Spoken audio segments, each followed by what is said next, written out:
அன்பர்களுக்கு வணக்கம். வேதாத்ரியாவில் உங்களை சந்திப்பதில் பெருமகிழ்ச்சி அடைகிறோம். நீங்களும் உங்கள் அன்பு குடும்பமும் வாழ்க வளமுடன்.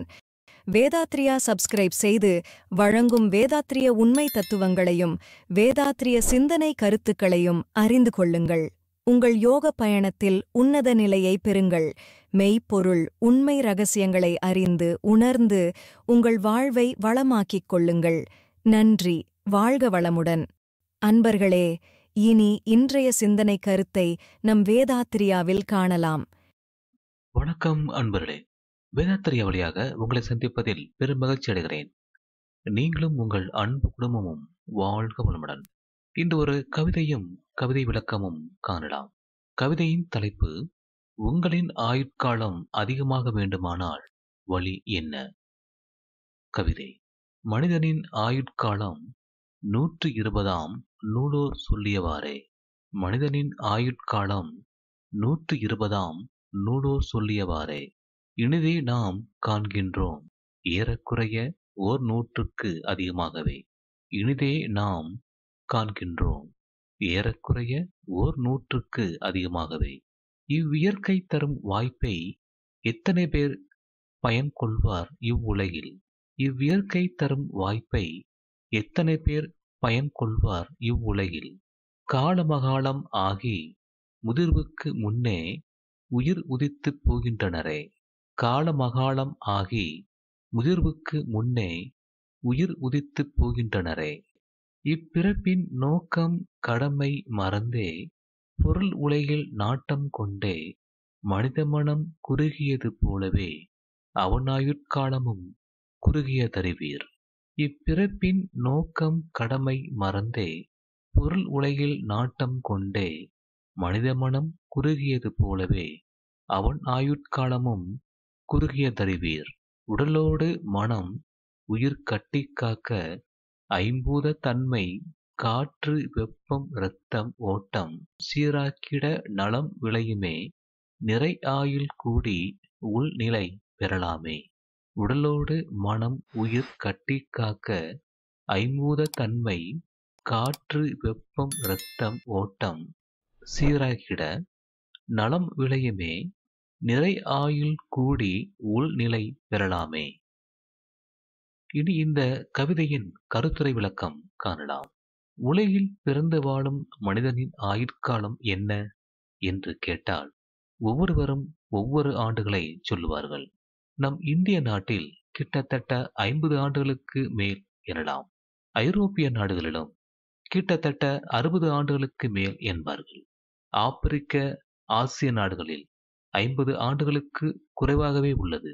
எனினும் ஜப்பான் நாட்டில் கிட்டத்தட்ட 80 ஆண்டுகள் என்று சொல்கிறார்கள். சமீபமாக தென் அமெரிக்க நாடுகளில் மாற்றம் வந்திருக்கிறது என்று புள்ளி விபரங்கள் தெரிவிக்கிறது. ஆனால் இதெல்லாம் மருத்துவ ரீதியிலான குறிப்புகள் மட்டுமே. நோயில்லாமல் வாழும் சராசரி மனிதனின் ஆயுட்காலமாகும்.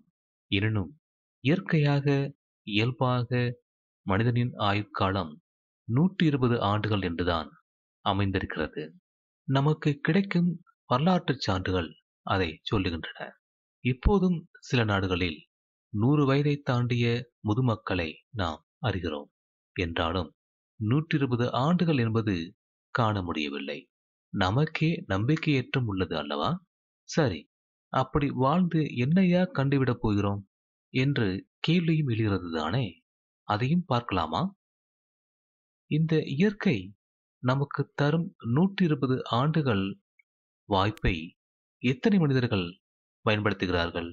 இல்லவே இல்லை எனலாம். காலம் அகாலமாகி விடுகிறது.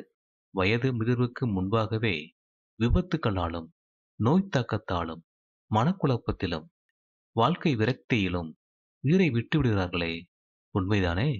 இந்த உலகில் நாம் பிறந்த நோக்கமும் கடமையும் மறந்து விடுகிறோம் அல்லவா? இந்த உண்மை உங்களுக்கு தெரியுமா? பொருள் உலகில் நாட்டம் கொண்டு தான் தனது என்ற தன்முனைப்பிலும் சுயநலத்திலும் வாழ்ந்து மனித மனம் குறுகியது போலவே அவனுடைய ஆயுட்காலமும் குறுகிவிட்டதே. இதை நீங்கள் அறிவீர்களா? சரி, இதற்கு மாற்று வழி ஏதும் இருக்கிறதா? இருக்கிறது. உடலோடு மனம் இவற்றோடு உயிரும் ஒன்றுக்கொன்றாக இணைந்து செயல்பட வேண்டும். அதற்கு பஞ்சபூத தன்மையோடு மலர்ந்த உடலில் காற்றோட்டம், வெப்ப ஓட்டம், இரத்த ஓட்டம் சீராக்கிட வேண்டும். இது எப்படி முடியும்? வேதாத்திரிய எளிமுறை உடற்பயிற்சி கற்றுக்கொண்டு தினமும் அதிகாலையில் செய்து வந்தால் போதும். நலம் கிடைக்கும். நமக்கு நிறைவான ஆயுட்காலம் கூடும். அது மட்டுமல்ல, கட உள் என்ற மெய்ப்பொருள் உண்மை நிலையை அறிந்திடவும் வாய்ப்பு கிடைக்கும் என்று இந்த கவிதை கருத்துரை விளக்கம் தருகிறது. வாழ்க வளமுடன். இனி இந்த விளக்கத்தை இன்னும் தெளிவாக நாம் இங்கே காணலாம். மனிதனின் ஆயுட்காலம் 120 ஆண்டுகள் என்று ஒரு பொதுவான உண்மை உள்ளது. இதை பன்னெடும் காலமாக நம்முடைய முன்னோர்கள் சொல்லியுள்ளார்கள். அது வழி வழியாக நமக்கு வந்து கொண்டே இருக்கிறது. ஆனால் நாம் அதை பொய் என்று மறுக்கிறோம். அகழ்வாராய்ச்சி செய்யும் பொழுது முதுமக்கள் தாழி என்று ஒரு மண்பாண்டத்தை எடுப்பார்கள். அந்த மண்பாண்டம் எதற்கு பயன்படுகிறது? குறிப்பிட்ட காலம் வாழ்ந்து முடித்த முதுமக்கள் அந்த பானைக்குள் வைத்து இந்த ஊருக்கு வெளியே தங்க வைத்து விடுகிறார்கள். அவர்களுக்கு உணவு எதுவும் தேவையில்லை. ஆனால் உயிர் கிட்டத்தட்ட 120 ஆண்டுகள் முழுமையடையும். அதற்கு பிறகுதான் அவர்கள் இறப்பார்கள். அப்படிப்பட்ட நிகழ்வு அந்த காலத்தில் இருந்தது. அதைத்தான் நாம் சான்றாக அகழ்வாராய்ச்சியில் எடுத்துக்கொள்கிறோம். இப்போதும் கூட சில நாடுகளில் 100 ஆண்டுகளுக்கு மேலாக சில மனிதர்கள் வாழ்கிறார்கள். அதைத்தான் இந்த கவிதையின் 2வது வரி, இனிதே நாம் காண்கின்றோம் ஏறக்குறைய 100க்கு அதிகமாகவே என்று சொல்லுகிறது. 3வது வரியாக, இவ்வியற்கை தரும் வாய்ப்பை எத்தனை பேர் பயன்கொள்வோர் இவ்வுலகில் என்று கேள்வி கேட்கிறது. இந்த உண்மை அறிந்த மனிதர்கள் இந்த இயற்கையின் வாய்ப்பை பயன்படுத்துவதே இல்லை என்று குறைபட்டு சொல்கிறது. அதை எப்படி இழந்து விடுகிறார்கள் என்று பார்க்கும் பொழுது, காலம் அகாலமாகி முதிர்வுக்கு முன்பே உயிர் உதிர்த்து போகின்றனரே என்று வருத்தப்படுகிறது. காலம் முழுமையாக ஆகாமல் அகாலமாகி வயது முதிர்வுக்கு முன்பாகவே உயிரை விட்டுவிடுகின்றனர். அதோடு மட்டுமல்ல, இப்பிறப்பின் நோக்கம் கடமை மறந்தே உலகில் நாட்டம் கொண்டே மனித மனம் குறுகியது போலவே அவனாயுட்காலமும் குறுகிய தருவியர் என்று விளக்கமளிக்கிறது. ஒரு மனிதன் இந்த உலகில் பிறக்கிறான் என்றால் அவனுக்கு ஒரு நோக்கமும் கடமையும் இருக்கிறது. அது என்னவென்றால், கட உள் என்று தனக்குள்ளாக தேடி நான் யார் என்று அறிந்து கொள்ள வேண்டும். அப்படி அறியும் பொழுது நமக்கும் இந்த இயற்கைக்கும் மெய்ப்பொருளுக்கும் உள்ள தொடர்பை புரிந்து கொள்ள முடியும், அறிந்து கொள்ள முடியும். அந்த வகையில் நாம் இந்த பிறப்பை முழுமை செய்யலாம். ஆனால் இந்த பிறப்பின் நோக்கம் கடமையை மனிதன் மறந்துவிட்டான். அதற்கு பதிலாக என்ன செய்கிறான் என்று பார்த்தால், பொருள் உலகில் நாட்டம் கொண்டு செயல்படுகிறான். அப்படி செயல்படும் பொழுது மனித மனம் குறுகிவிடுகிறது. அப்படி மனித மனம் குறுகியது போலவே அவனுடைய ஆயுட்காலமும் குறுகிவிடுகிறது என்று விளக்கமளிக்கிறது. இதற்கு வழி இல்லையா?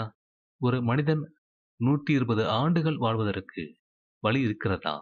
எப்படி வாழ முடியும் என்று கேள்வி கேட்டால் அதற்கு பதில் இருக்கிறது.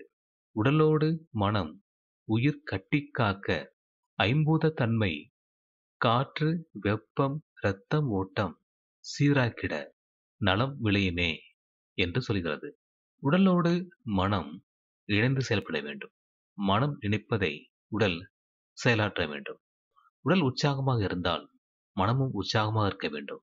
இந்த உடல் மனம் ஒத்துழைப்பு இருந்தால்தான் உயிர் வளமாக இருக்கும்.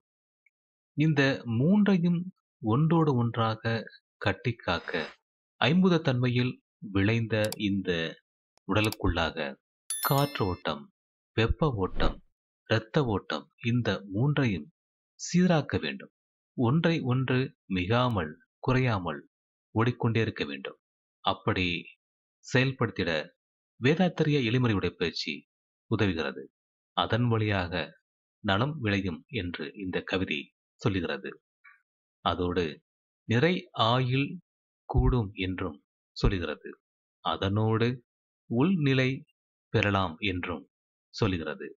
அது என்ன உள்நிலை என்று கேட்டால், கட உள் என்ற தன்மையோடு நாம் நமக்குள்ளாக உண்மை அறிந்து விளக்கம் பெறலாம் என்பதைத்தான் இந்த கவிதை நமக்கு தெளிவாக விளக்குகிறது. நல்லது நண்பர்களே, நாம் மீண்டும் அடுத்த ஒரு பதிவிலே சந்திப்போம். நன்றி. வாழ்க வையகம், வாழ்க வையகம், வாழ்க வளமுடன்.